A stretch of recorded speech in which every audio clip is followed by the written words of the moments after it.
व्यंजन है। यहाँ मिश्रित दाल करी बनाने की एक मूल विधि दी गई है।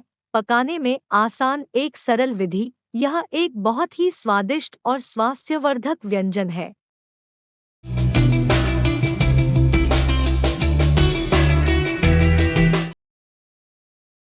क्या आप जानते हैं कि आप हमारी वेबसाइट पर व्यंजनों को अपनी पसंद की सर्विंग्स की संख्या के अनुसार माप सकते हैं?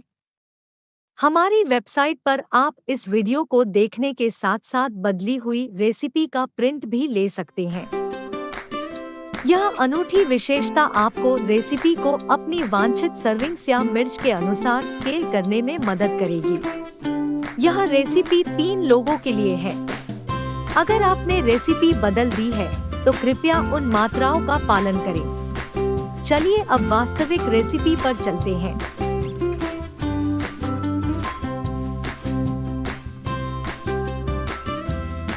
सभी दालों को एक साथ धोएं जब तक कि पानी साफ न हो जाए और उन्हें लगभग 30 मिनट के लिए पानी में भिगो दें। दाल को छान लें और एक बड़े बर्तन में 3 कप पानी डालकर मध्यम आंच पर रखें।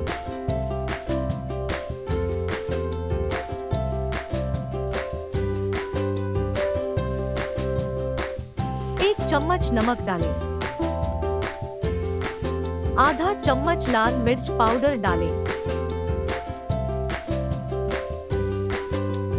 1/4 चम्मच हल्दी पाउडर मिलाएं।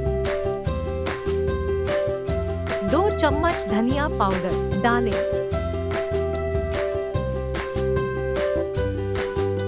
अच्छी तरह मिलाने के लिए हिलाएं। लहसुन की 2 बारीक कटी हुई कलियां डालें।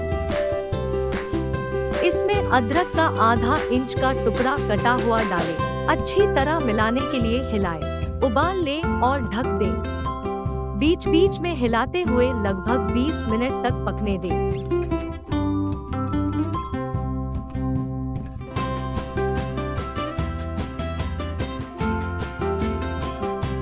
लगभग 20 मिनट के बाद जांच लें कि दाल नरम हो गई है।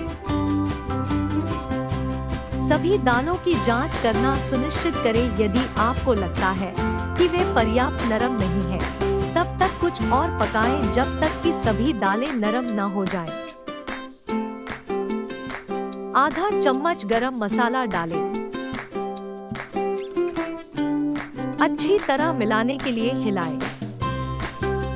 आलू मैशर का उपयोग करके दाल को मशमश कर लें। हमारे चैनल को सब्सक्राइब करना ना भूलें।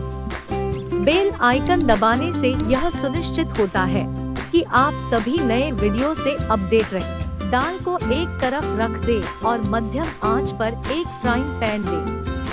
पैन में 1/3 कप खाना पकाने का तेल डालें। इसमें 1/4 चम्मच हींग पाउडर मिलाएं। आधा चम्मच जीरा डालें।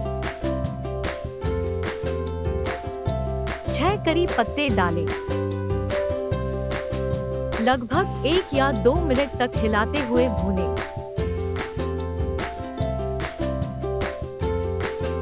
एक छोटा बारीक कटा हुआ प्याज डालें। प्याज को सुनहरा भूरा होने तक चलाते हुए भूनें। दाल को तले हुए मिश्रण से तड़का लगाएं। 2 हरी कटी हुई मिर्च और ताजे धनिये की पत्तियों से सजाएं।